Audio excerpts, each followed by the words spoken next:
Okay. You can turn it all, actually. I think it's just, okay, that's fine. Okay, so first thing, like fantasy sport is all this. It is about data, it is about licenses, it's about history, it is about logic, it is about info, sports, skill, statistics, missions, analysis. But what is fantasy sport as like the simplest basic form of it? Fantasy sports basically is like a real team is playing in real life. Let's say Real Madrid is playing tomorrow a match, and you want to show your skill in how you are choosing your own team, which is really playing in real lifetime. Can you shift this? Okay, so let's say Real Madrid is going to play, like there are 7 or 8 matches that are going to take place tomorrow. And these 7, 8 matches are between 7, 8, between 16, 14 teams. You are having some specific amount of money that you are allowed to choose your own team with.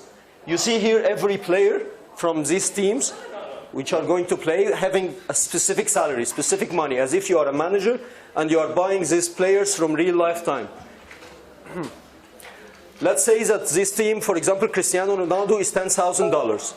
You are allowed from every team, from each team who is participating in this competition in real life, to choose specific number of those players.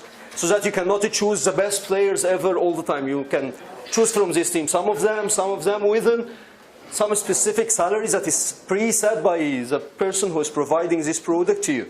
And you cannot choose from the same team like 3 or 4 players. That's basically fantasy. And then, when the match takes place, these players are going to perform. Let's say Cristiano Ronaldo scored a goal. He's a forward. So you are going to take 3 points because he scored that goal. Some player made an assist. You are going to score another points. For every action which takes place in real lifetime, you are getting some points. Yep. They are getting red card. Red card, you are getting minus points. And the same, for example, for transfers. If you want to transfer some players within the match, when the match is taking place, we are deducting some points from you. So at the end, it is like testing your own skill, how much you know this sport, for example, football or American football or whatever.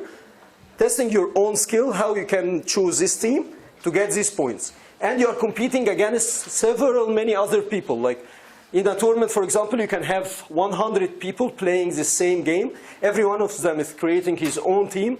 Every one of them choosing his own team based on his skill, based on his knowledge, based on his information. And everyone is getting points at the end of the tournament. And there is definitely a prize. This prize can be distributed in several ways. Like, I don't want to be boring and keep saying, okay, winner takes all, 50-50, I don't know what. You can later take a look more about all the prize, how it is distributed, how it can be.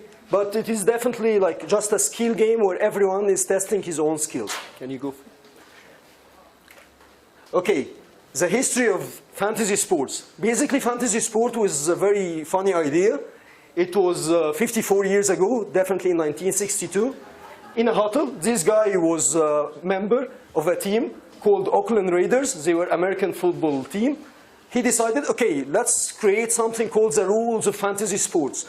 He created a very simple rules that evolved over the years, where, for example, this player gets this number of points, this action gets this number of points, and over the years, from 1962s and in 1970s, they introduced the first league.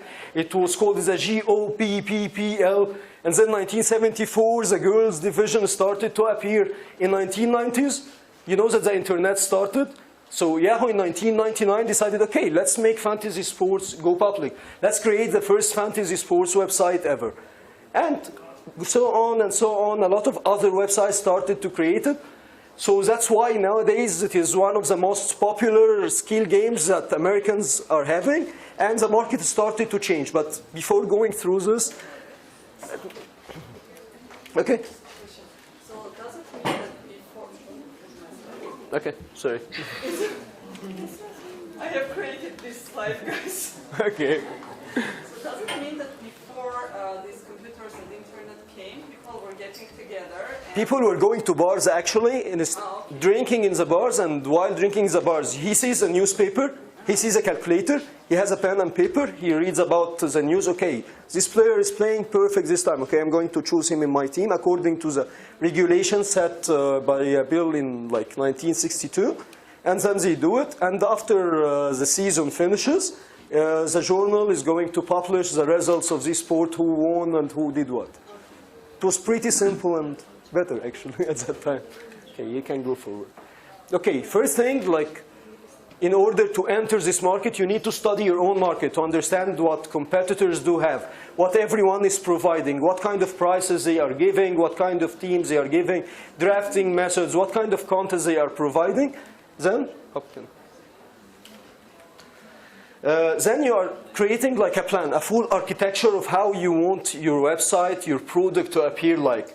And after the architecture, you are counting your costs, your expected profit, and trying to optimize it as much as possible, optimize your own resources in order to gain the profits that you need without exceeding it with the costs. Okay, can you move forward? Okay. And then starting to implement your plan, and at the end you need to always innovate to be ahead of everyone inside this market. Can you go forward? Okay. Go. Okay. Now, these are always the factors that is constraining any projects and constraining people in fantasy in general. The competition, your own resources, the data, the analysis, and the markets. And definitely the innovation at the end. Okay, the data, we have here two types of data. I'm going to take you later into it. But the two types of data that you are speaking about, the data you are getting about these players for every sports in order for your users to be able to play normally. And the data you are getting about those users, how they are interacting with your own product, with your own fantasy sports. And then definitely your competitors, your resources, how many people are working on your project, how many people are analyzing the data, how your statistics, how everyone is working in coordination with each other to reach to where you want. Okay, can you go?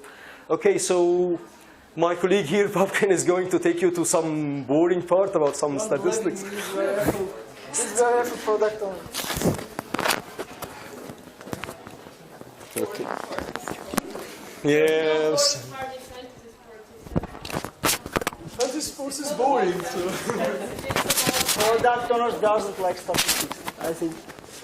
It's like the way you're not going to understand anything. I'm speaking in English, actually. That's more boring. Okay, as Essa introduced fantasy sport, his history, I would like to introduce how fantasy sport is spread in the worldwide. So, I would like to, actually fantasy sport is spread in worldwide, but there are some countries where fantasy sport is concentrated mostly. For example, from the several countries are the USA and Canada. For example, I can introduce from the USA that the players, the huge amount of players are teenagers from the USA. And from the very reputable vendor, I read title that this is not good because teenagers doesn't have such experience in their life, and they can't. So afterwards, they don't have such skills to play fantasy sports, and this. Yeah, I can say this for Canada, but in Canada, government of the Canada decided to make some restrictions on it. That's why in Canada, the percentage of teenagers are very small here. The slide. Another statistics is the history of fantasy sport, how it become more spread. For example, in 1988, this I say it from the history part, that the fantasy sport players are played fantasy on papers, and now as internet on mobile devices come spread in the world. So in the first part of 2016, fantasy sports players become 58 millions. And this is the this is the last slide. That there are two kinds of entrance of the fantasy sport contest. First is single entrance, entry and the multi-entry. Single entry means that you can create contest, and in the current contest you can enter with your one lineup, for example. And multi-entry you can create in the current contest multi-lineups.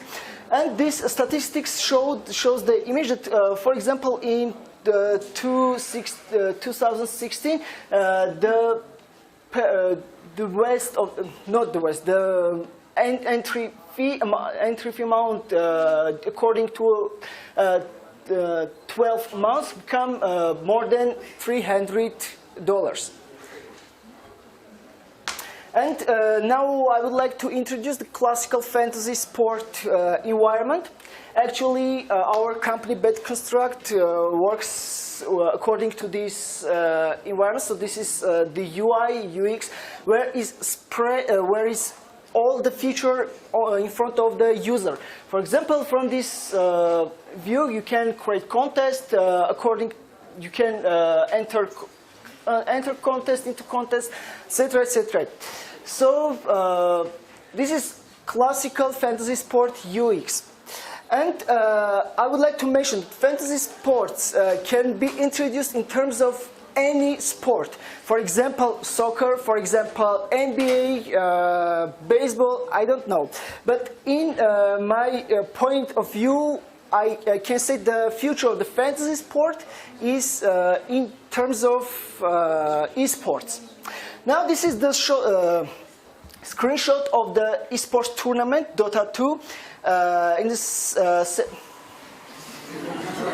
Seattle Sky, I say that he's a in Key Arena.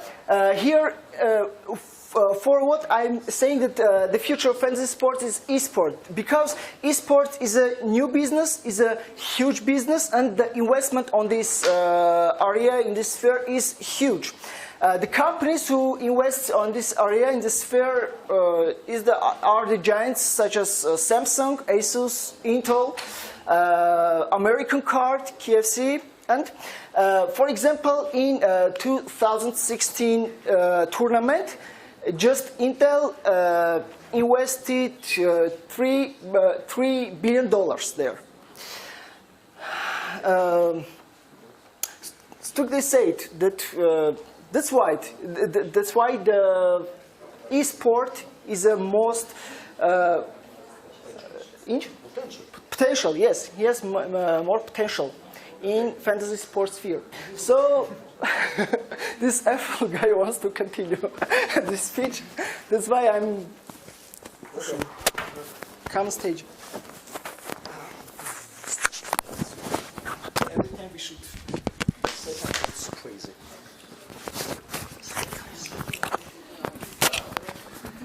I'm trying my best. Are you should create a copyright for every slide? Yeah, because you're using all my slides. Forget about this, I don't need it. Okay. Okay, guys, so sorry for this boring part of the presentation. Okay, now let me speak about something called the art of data analysis. Knowing your user is the most important thing in any industry. So Facebook recently created, all of us definitely know, like, dislike, wow, hate, angry, I don't know what, right? The main reason of it is not just to make you interact with your users. It doesn't make you just interested in what you are doing. It is all about knowing your user. It is about gathering data. Instead of making all these old, dull, boring reports about how many people played, how many I don't know what, right? At the moment, like, this is what we are going to introduce into our fantasy sport. This is art of gathering your own data. For example, I have a player, he liked what this contest, for example, that he joined. I'm storing this, that he liked that. He hated it and he dropped the mic and he left the place totally. I'm storing that. I know every single user what he is doing, what he's liking, what he's disliking, what he's commenting, what he's sharing, whether he's challenging his friend or not. I know every single person what he is doing in every contest. That's the art of data analysis. You know your players, you know what they are doing. Through very small things that you are providing, like those emojis, the user doesn't know that you are making reports or whatever. You know everything about him by just a click. Go, just. Yeah. Why you made those animations anyway? Okay, missions. Who here played GTA? Yeah, actually that's great. Okay, so in GTA, for example, you are entering to GTA, you are using your own lovely criminal, and then they give you missions to do, right? What about you are entering your own fantasy sports, and I give you a mission, telling you, okay, in this mission, just participate in this type of contest 250 times, and then I will give you, for example, a bonus, I will give you a bigger ticket, I will give you even a plane ticket to attend this Champions League final. This is also how to make your player, your user, get more interactive, to enjoy the website. It is not just a business where a person, okay, I'm going there in order to play this fantasy sport. No, it is about making your user feel like home, like in the bar. How he used to play fantasy sport like 54 years ago. In the bar, using a pen and paper, you are bringing this pen and paper and this bar environment for him once again. Thank you, everyone. Does anyone have any questions? Okay.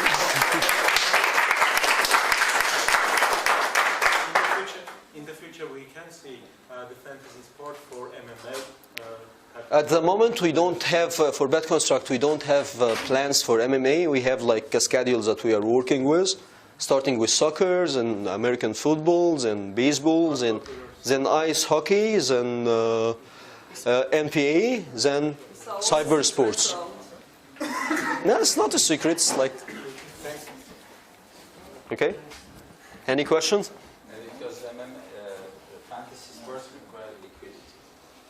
It's not a one-against-one game, or it's not a game you play against casino and there could be hundreds of players and I don't care if you're playing or not. So unique liquidity means a lot of people playing at the same time.